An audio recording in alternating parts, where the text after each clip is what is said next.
জাতীয় নাগরিক পার্টি নামে বিকেলে নতুন রাজনৈতিক দলের আত্মপ্রকাশ। নেতৃত্বে নাহিদ, আখতার, মানিক মিয়ায় শেষ মুহূর্তের প্রস্তুতি, ৫ লাখ জনসমাগমের আশা। শেওড়াপাড়ায় গভীর রাতের আগুনে পুরল কাঁচা বাজার। রমজান সামনে রেখে তোলা মালামাল পুড়ে ছাই, ব্যবসায়ীদের আহাজারি। জানা যায়নি অগ্নিকাণ্ডের কারণ।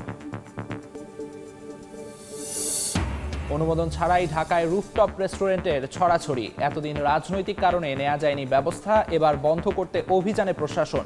আইনের কঠোর প্রয়োগের তাগিদ। কাগজে কলমে নিষিদ্ধ হলেও থেমে নেই শিশুশ্রম। মুন্সিগঞ্জে এই কারখানায় নিয়োজিত 10,000। সংসারে অর্থের যোগান দিতে হারিয়ে যাচ্ছে শৈশব, অনেকে পাচ্ছে না পারিশ্রমিকও। এবং কানাডা মেক্সিকোর ওপর নতুন করে শুল্ক আরোপের ঘোষণা ট্রাম্পের। ক্ষুব্ধ প্রতিক্রিয়া ট্রুডোর। 25% মাসুল গুনতে রাজি নয় ইইউ। বৈশ্বিক বাণিজ্যে অস্থিরতার শঙ্কা।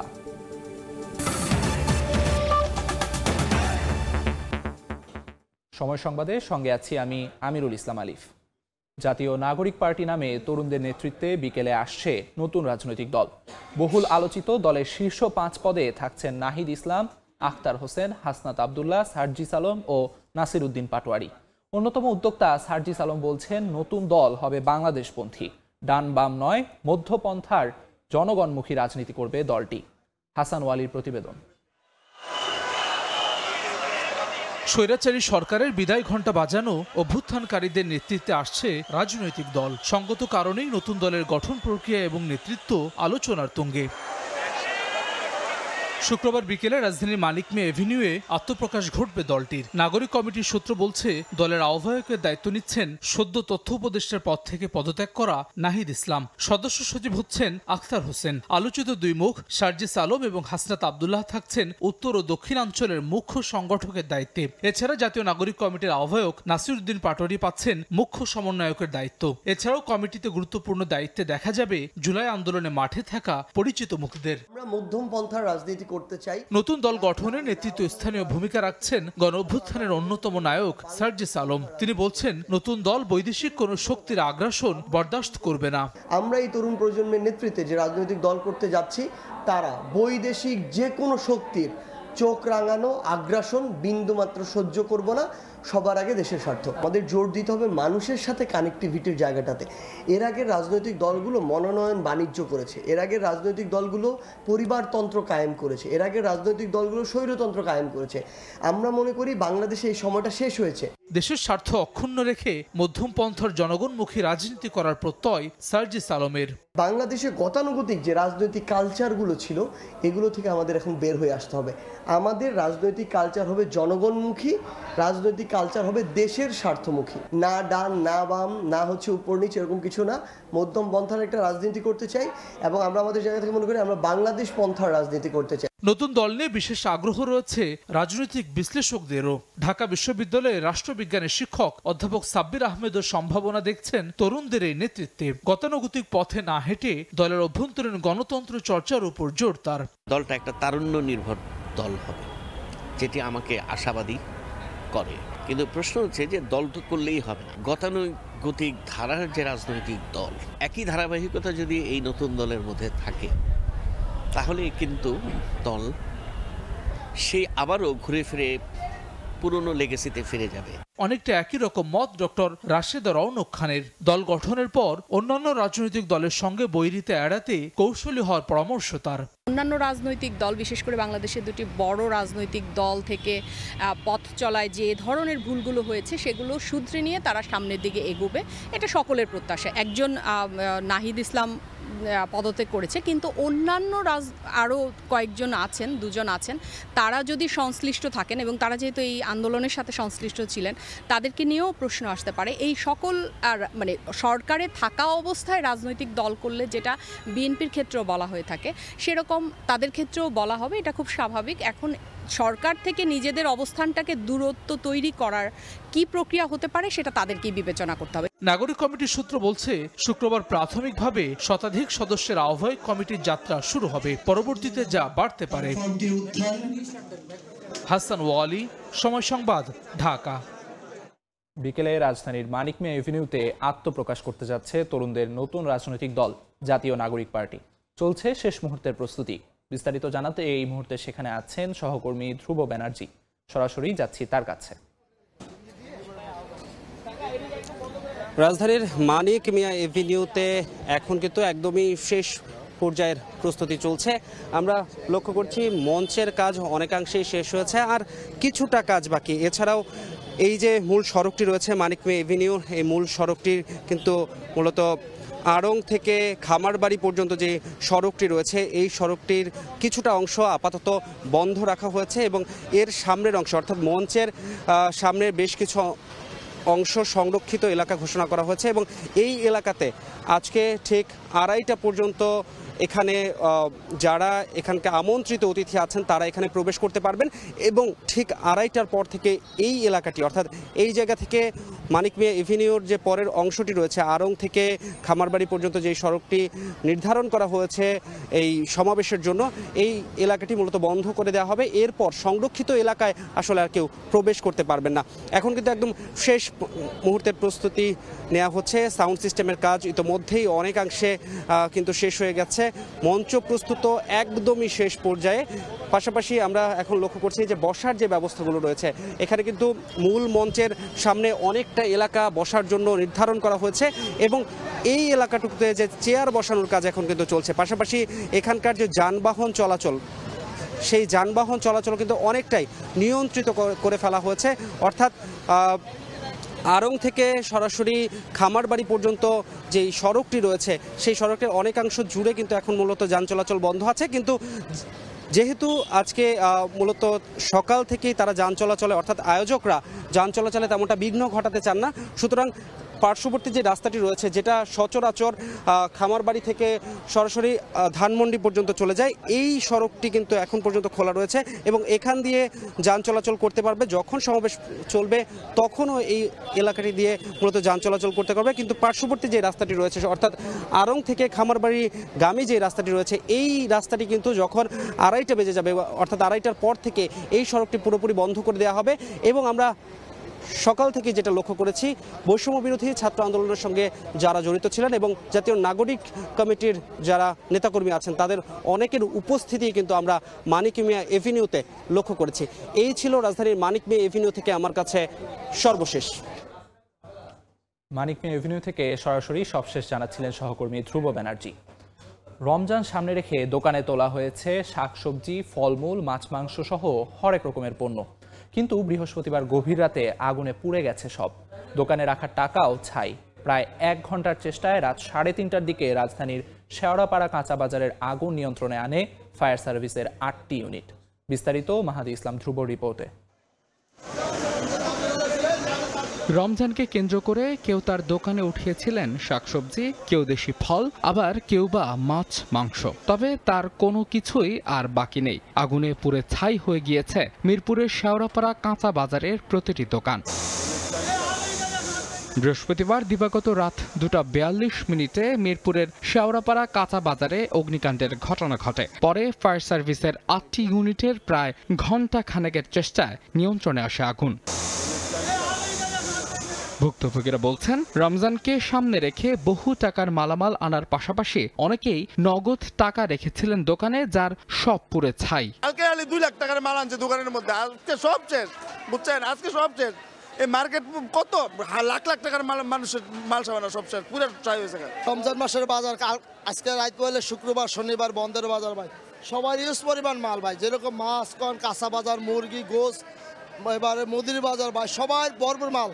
মানে আমরা তো রমজানের একটা প্রস্তুতি নিয়েছি ভাই, এইভাবে একবার সবাই। আমরা তো 12টা বাজে বাসায় গেছি ভাই, আগুন লাগছে বলে আমাদের দারোয়ানে বা কেউ আমাকে জানায় নাই যে অবস্থা।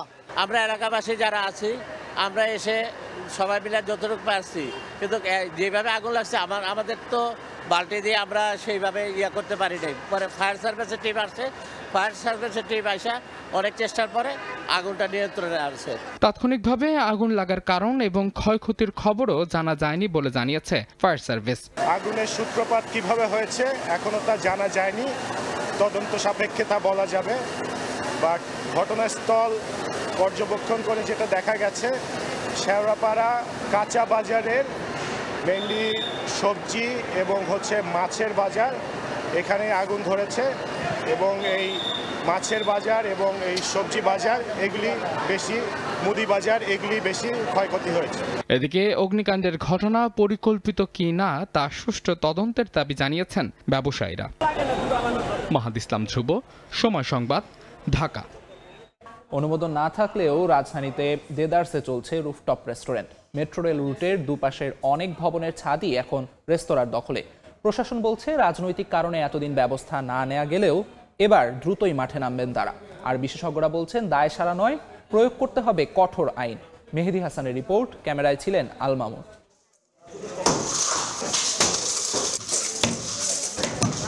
কোনো সেক্টরে আগুন লাগলে সেই সেক্টরেই কয়েকদিন চলে প্রশাসনের তৎপরতা। গেল বছর বেলি রোডে গ্রিন কজি কটেজে ভয়াবহ আগুনে পুড়ে ছাই হয় বেশ কয়েকটি রেস্তোরাঁ। এরপর অবৈধ রুফটপ রেস্টুরেন্ট বন্ধে যৌথ অভিযানের নামে রাজউক, সিটি কর্পোরেশন এবং ফায়ার সার্ভিস ভেঙে দেয়া সহ কয়েকটি রেস্তোরাঁ বন্ধ করে দেয়া হয়। তবে বছর না ঘুরতেই ইউটার্ন। সড়কের দুপাশের ভবনের ছাদে রুফটপ রেস্টুরেন্টের দৃশ্য যেন পুরো রাজধানী জুড়েই। নিয়ম না থাকলেও রাজধানীতে আবারও হু হু করে বাড়ছে এসব রুফটপ রেস্টুরেন্ট। মেট্রো রেল চালুর পর থেকে বিশেষ করে এই মিরপুর অঞ্চলেই ছাদ দখল করে গড়ে উঠেছে প্রায় শখানেক রেস্টুরেন্ট। কিন্তু প্রশ্ন হচ্ছে প্রশাসনের নাকের ডগায় কিভাবে চলছে এসব। ফার্মগেটের স্কাইভিউ রেস্টুরেন্ট এটি। বৈধতার প্রশ্ন তো দূরের কথা, ছাদে আলাদা করে 2 তলা নির্মাণ করে বাড়ানো হয়েছে আয়তন। একই চিত্র মিরপুরের এই সানসেট বেঞ্চ রেস্টুরেন্টেও। দেশের আইন অনুযায়ী ছাদে কোনো প্রকার স্থাপনা নির্মাণের অনুমতি না থাকলেও উদ্বোধনের অপেক্ষায় আরও অনেক রেস্টুরেন্ট। সাধারণত কোনো রেস্টুরেন্ট চালুর আগে রাজউক, সিটি কর্পোরেশন এবং ফায়ার সার্ভিসের অনুমোদন প্রয়োজন হয়। তবে সংশ্লিষ্ট দপ্তরগুলোর তথ্য বলছে দেশে এখন পর্যন্ত কোনো ছাদেই রেস্টুরেন্ট করার অনুমতি দেয়নি সংস্থাগুলো। তাহলে প্রশ্ন, কোন নিয়মে চলছে এসব রেস্তোরাঁ? বাংলাদেশে ওইভাবে পারফেক্টলি অনুমোদন দিচ্ছে না, কিন্তু ছাদ বাগান করার পারমিশন আছে। ওই রকমভাবে আমরা একটা অনুমোদন নিয়ে এই রেস্টুরেন্টটাকে ওপেন করতে চাচ্ছি। তদারকির দায়িত্বে থাকা সংস্থাগুলো বলছে রাজনৈতিক ছত্রছায়ায় এতদিন বন্ধ থাকলেও শিগগিরই শুরু হবে অভিযান। রাজধানী কর্তৃপক্ষ আগের যে প্রসেসটা, মাঝখানে তো বিভিন্ন কারণে একটু সাময়িক বিরতির কাজ হয়েছিল, তো এখন আমরা হয়তো আগের যে প্রসেসটা সেটা আরও জোরদার করবে। ছাদ মানে আপনাকে ওপেন রাখতে হবে। আমি যখন খেতে যাচ্ছি তখন তো আমার দেখতে হবে, যতই সুন্দর হোক না কেন, আমাকে প্রাণে বাঁচার জন্য যেই ছোট ছোট ইস্যুগুলি, মানে ইমার্জেন্সি ইস্যুগুলি, এটা আমাকে একটু খেয়াল রাখতে হবে। অর্থের লোভে উন্মুক্ত ছাদ বাণিজ্যিকভাবে ব্যবহারের দায় ভবন মালিকদের পাশাপাশি তদারকি সংস্থাগুলো এড়াতে পারে না জানিয়ে বিশেষজ্ঞরা বলছেন শুধু অভিযান আর জরিমানায় সীমাবদ্ধ না থেকে কঠোর আইন প্রয়োগ করতে হবে। আবার একটা মৃত্যুর ঘটনা ঘটলে তখন সবাই বলবে আমি কিছু জানি না। এই দায় মোচন থেকে আমাদের বেরিয়ে আসতে হবে। তার মানে দায়বদ্ধ আচরণ নিশ্চিতের জন্য এই সমস্ত রেস্টুরেন্টগুলোর বিরুদ্ধে মামলা তুলতে। মুশকিল হচ্ছে যারা মামলাগুলো করবেন তারা যখন ঘুমিয়ে থাকেন তখন এই ঘটনাগুলো ঘটে। অসংখ্য মানুষের জীবিকা জড়িত থাকায় রুফটপ সহ সব রেস্টুরেন্ট পরিচালনায় আইন সংশোধনের দাবি সংশ্লিষ্টদের। মেহেদী হাসান, সময় সংবাদ, ঢাকা। মুন্সিগঞ্জের অনেক শিল্প কারখানায় কর্মরত শিশুরা। অভাবের সংসারে অর্থের যোগান দিতে নিষিদ্ধ হওয়া সত্ত্বেও ঝুঁকিপূর্ণ কাজ করছে তারা। কলকারখানা সহ নানা প্রতিষ্ঠানে হাড় ভাঙা খাটুনিতে পাচ্ছে নামমাত্র পারিশ্রমিক। আবার কাজ শেখার নামে বিনা পারিশ্রমিকে শ্রম দিচ্ছে অনেক শিশু। কর্তৃপক্ষ বলছে শিশু শ্রম কমিয়ে আনার চেষ্টা চলছে। নাসির উদ্দিন উজ্জ্বলের রিপোর্ট, ছবি তুলেছেন আবু সাইদ। নাহিদ হোসেন মুন্সিগঞ্জ শহরের পুরনো বাস স্ট্যান্ড এলাকায় ওয়েল্ডিংয়ের কাজ করে। 1.5 বছর ধরে বিনা পারিশ্রমিকে কাজ করার পর 2 মাস ধরে 4000 টাকা বেতনে ওয়ার্কশপে কাজ করছে সে। 6ষ্ঠ শ্রেণীর পড়ুয়া 12 বছরের এই শিশুর কোমল হাতে কলমের বদলে ওয়েল্ডিংয়ের যন্ত্র এখন। আর তার ছোট ভাই 10 বছরের নাইম হোসেন শহরের দর্পণা সিনেমা হলের পাশে সাইকেল মেরামতের দোকানে বিনা পারিশ্রমিকে 7-8 মাস ধরে কাজ করছে।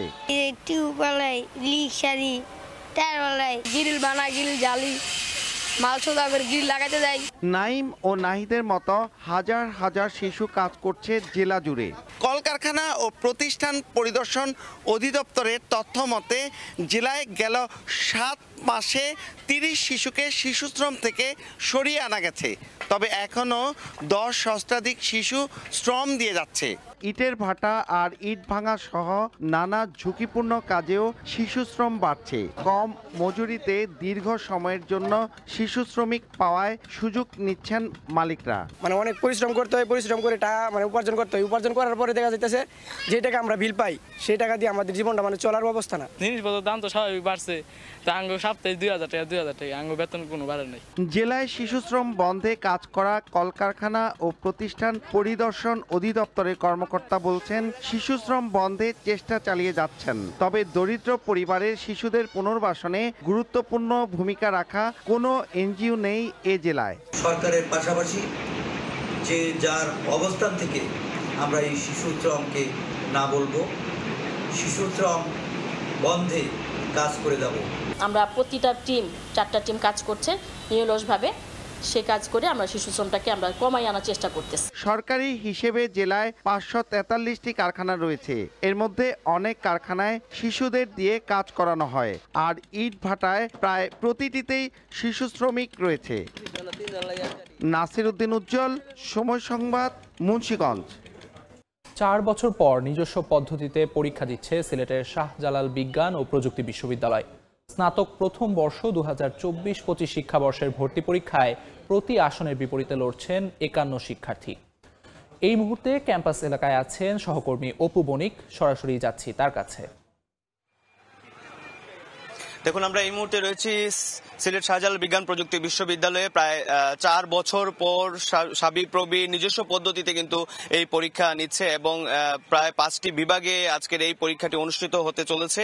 আপনারা জানেন যে প্রায় 1671টি আসনের মধ্যে প্রায় 86,000 শিক্ষার্থীরা এই পরীক্ষাতে অংশগ্রহণ করেছেন এবং আমরা যে কেন্দ্রে এখন বর্তমানে অবস্থান করছি এই কেন্দ্র থেকে প্রায় 6,700 উপরে ছাত্ররা আসলে আজকে পরীক্ষায় অংশগ্রহণ করছেন। এবং আরেকটি বিষয় আপনাদেরকে জানিয়ে রাখতে চাই যে এখন বি ইউনিটের পরীক্ষা অনুষ্ঠিত হচ্ছে, ঠিক 3টের দিকে এ ইউনিটের পরীক্ষা আসলে অনুষ্ঠিত হবে এবং আমরা যেমনটি দেখেছি সকাল থেকে কিন্তু শিক্ষার্থীরা বিভিন্ন জায়গা থেকে খুব সুশৃঙ্খলভাবে কেন্দ্রে এসে প্রবেশ করেছেন এবং নিরাপত্তা বেষ্টনীয় আমরা লক্ষ্য করেছি। যেহেতু 5টি বিভাগীয় শহরে আজকে পরীক্ষা অনুষ্ঠিত হচ্ছে, তার মধ্যে ঢাকা, চট্টগ্রাম এবং সিলেট, রংপুর এবং যশোরে এই পরীক্ষাটি অনুষ্ঠিত হচ্ছে। আরেকটা বিষয় বলতে চাই, 2019 এবং 20 সেশনের পর কিন্তু গুচ্ছ পদ্ধতিতে ভর্তি পরীক্ষা থেকে বেরিয়ে এবার প্রায় 2024 এবং 25 সেশনের নিজস্ব পদ্ধতিতে কিন্তু পরীক্ষার উদ্যোগের জন্যই কিন্তু আজকে এই পরীক্ষাটি অনুষ্ঠিত হচ্ছে। এবং আরেকটি বিষয় আপনাদেরকে জানিয়ে রাখতে চাই যে সাবিপ্রবির কেন্দ্রে প্রায় 6,270 জন আজকে অংশগ্রহণ করছে এবং ঢাকা বিশ্ববিদ্যালয়ে প্রায় 34,369 জন, রংপুরের প্রায় 6,012 জন এবং যশোর বিজ্ঞান প্রযুক্তি বিশ্ববিদ্যালয়ে প্রায় 3,780 এবং চট্টগ্রাম ভেটেরিনারি অ্যানিম্যাল সায়েন্সের বিশ্ববিদ্যালয়ে প্রায় 5,627 জন, সর্বমোট 29,116 জন শিক্ষার্থী অংশগ্রহণ করেছেন। তো আপনারা দেখতে পাচ্ছেন যে প্রায় 4 বছর পর কিন্তু এই গুচ্ছ পরীক্ষার মধ্য দিয়ে কিন্তু আজকের এই পরীক্ষাটি অনুষ্ঠিত হচ্ছে। তো সিলেট সাবিপ্রবি থেকে আমার কাছে এই ছিল সর্বশেষ। সিলেট শাহজালাল বিজ্ঞান ও প্রযুক্তি বিশ্ববিদ্যালয় থেকে সবশেষ খবর জানাচ্ছিলেন সহকর্মী অপু বণিক। কানাডা ও মেক্সিকোর ওপর নতুন করে শুল্ক আরোপের ঘোষণা দিয়েছেন মার্কিন প্রেসিডেন্ট ডোনাল্ড ট্রাম্প। চীনের ওপর শুল্ক বাড়ানোর কথাও জানিয়েছেন তিনি। এছাড়া ইউরোপীয় ইউনিয়নের ওপর 25% শুল্ক আরোপের কথা জানিয়েছেন ট্রাম্প। এদিকে এই সিদ্ধান্তের কঠোর প্রতিক্রিয়া জানিয়েছেন কানাডার প্রধানমন্ত্রী জাস্টিন ট্রুডো। ইউরোপীয় ইউনিয়নও জানিয়েছে ট্রাম্পের 25% শুল্ক কোনোভাবেই মেনে নেওয়া হবে না। আবারও বাণিজ্য নীতিতে কড়া অবস্থান নিচ্ছে যুক্তরাষ্ট্র। মঙ্গলবার থেকে কানাডা ও মেক্সিকোর ওপর নতুন করে শুল্ক আরোপের ঘোষণা দিয়েছেন প্রেসিডেন্ট ট্রাম্প। আরও জানান চীন থেকে আমদানির ওপর শুল্ক দ্বিগুণ করা হবে। এছাড়া পারস্পরিক শুল্কের অংশ হিসেবে ইউরোপীয় ইউনিয়নের ওপরও 25% শুল্ক আরোপ করা হবে বলে জানিয়েছেন ট্রাম্প। 2 এপ্রিল থেকে কার্যকর হবে পারস্পরিক শুল্ক। ট্রাম্পের শুল্ক আরোপের ঘোষণার বিরুদ্ধে জোরালো প্রতিক্রিয়া জানিয়েছে ইউরোপীয় ইউনিয়ন। 25% শুল্ক কোনোভাবেই মেনে নেওয়া হবে না বলে জানায় ইইউ। বৃহস্পতিবার ট্রাম্পের এই সিদ্ধান্তের কড়া সমালোচনা করেছেন কানাডার প্রধানমন্ত্রী জাস্টিন ট্রুডো। বলেন শুল্ক আরোপ করলে কঠিন জবাব দেবে তার দেশও। তবে প্রতিবেশীর সঙ্গে বাণিজ্য যুদ্ধে জড়াতে না চাইলেও দেশের অর্থনীতি রক্ষায় যে কোনো পদক্ষেপ নিতে প্রস্তুত অটোয়া। বাণিজ্য বিশ্লেষকরা বলছেন নতুন শুল্ক কার্যকর হলে কানাডা ও মেক্সিকো থেকে আমদানি হওয়া পণ্যের দাম বাড়তে পারে। এর ফলে মূল্যস্ফীতির আশঙ্কাও রয়েছে বলে জানান তারা। ট্রাম্পের এই পদক্ষেপ যদি বাস্তবায়িত হয় তবে তা বৈশ্বিক বাণিজ্য ব্যবস্থায় বিশাল অস্থিরতা তৈরি করতে পারে বলেও মনে করছেন বিশ্লেষকরা। কাকলি আখতার, সময় সংবাদ। মুশফিক রিয়াদের ভবিষ্যৎ তাদের নিজেদেরকেই ঠিক করতে হবে। তারা যত দ্রুত সিদ্ধান্ত জানাবেন সেটা তত দলের জন্য ইতিবাচক হবে বলে মনে করেন সাবেক ক্রিকেটার এবং আন্তর্জাতিক ভাষ্যকার আতাহার আলী খান। চ্যাম্পিয়ন্স ট্রফিতে ব্যর্থতার জন্য ভুল স্কোয়াড নির্বাচনকেই দায় দিলেন তিনি। বললেন টপ অর্ডারে লিটনের অভাব হাড়ে হাড়ে টের পেয়েছে বাংলাদেশ। যার শুরু আছে তাকে কখনো না কখনো থামতেই হয়। বেশ কিছুদিন ধরেই আলোচনায় বাংলার ক্রিকেটে মুশিরিয়াদেরও থামার সময় এসেছে এবার। কাগজে কলমে বয়সের সীমায় মুশফিক ছাড়িয়েছেন 37 আর রিয়াদ 39। সাম্প্রতিক পারফরমেন্সগুলোও নেই তাদের পক্ষে, তাই চাইলেও আর আলোচনাটাকে ধামাচাপা দেয়া সম্ভব না এ যাত্রায়। তবে জাতীয় দলের সাবেক ক্রিকেটার আতাহার আলী খান মনে করেন এই সিদ্ধান্তটা আসা উচিত দুই সিনিয়রের কাছ থেকেই। তবে তারা যদি এরপরও গোঁ ধরে থাকেন তাহলে সিদ্ধান্তটা নিতে হবে টিম ম্যানেজমেন্ট এবং নির্বাচকদের। বিশাল পারফরমেন্স আমরা তাদের মাধ্যমে আমরা পেয়েছি এবং তাদেরকে নিজস্ব ডিসিশন নিতে হবে কি আসলে তারা কি আরও ইন্টারন্যাশনাল লেভেলে এই ফর্ম্যাটে খেলতে চান কি চান না। তারপরে সিলেক্টরের বিষয়টা আছে, টিম ম্যানেজমেন্টের ব্যাপার আছে, টিম আসলে কি চাচ্ছে। আমি মনে করি কি এখন decision has to come from them, তাদের নিজস্ব ডিসিশনটা আসতে হবে। চ্যাম্পিয়ন্স ট্রফিতে বাংলাদেশের ভরাডুবির নানা কারণ নানা জনের কাছে, তবে ব্যাটিংটা নিয়ে আক্ষেপ করেছেন সকলেই। আতাহারও মানেন মূল সমস্যাটা হয়ে গেছে সেখানেই। টপ অর্ডার থেকে দায়িত্ব না নেওয়ার কারণেই ভুগেছে বাংলাদেশ। তবে এটা ছাড়াও আরও একটা কারণ আছে তার কাছে। আতাহারের মতে ভুল হয়েছে স্কোয়াড নির্বাচনেও। বৈশ্বিক আসরে প্রতিপক্ষের সেরা বোলারদের সামনে বাংলাদেশ মিস করেছে লিটনের সার্ভিস। টপ অর্ডার ব্যাটাররা যদি আরেকটু দায়িত্ব নিয়ে যদি পালন করতে পারতো তাহলে হয়তো আমাদের টোটালটা 280-300 হতে পারতো। এখানে শুধু একটা কথা আমি হঠাৎ করে একটা প্লেয়ারের কথা মনে আসতেছে, লিটন কুমার দাসের কথা মনে আসতেছে। চ্যাম্পিয়ন্স ট্রফি হচ্ছে 8 দল, টপ 8 দল, পৃথিবীর টপ 8 দলের টুর্নামেন্ট, এবং আমি মনে করি যে আমরা কিন্তু লিটন কুমার দাসকে মিস করেছি।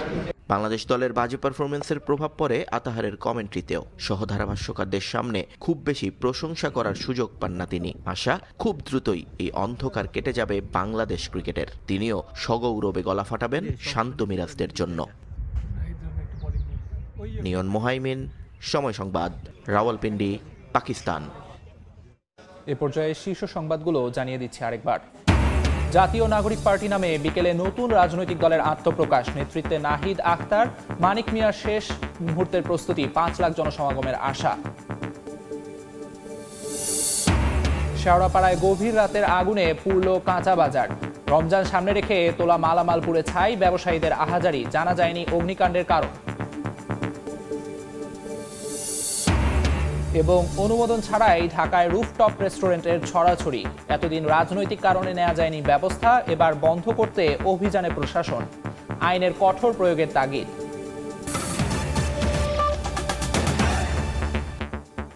এই ছিল সময় সংবাদে, সঙ্গে থাকুন সময়।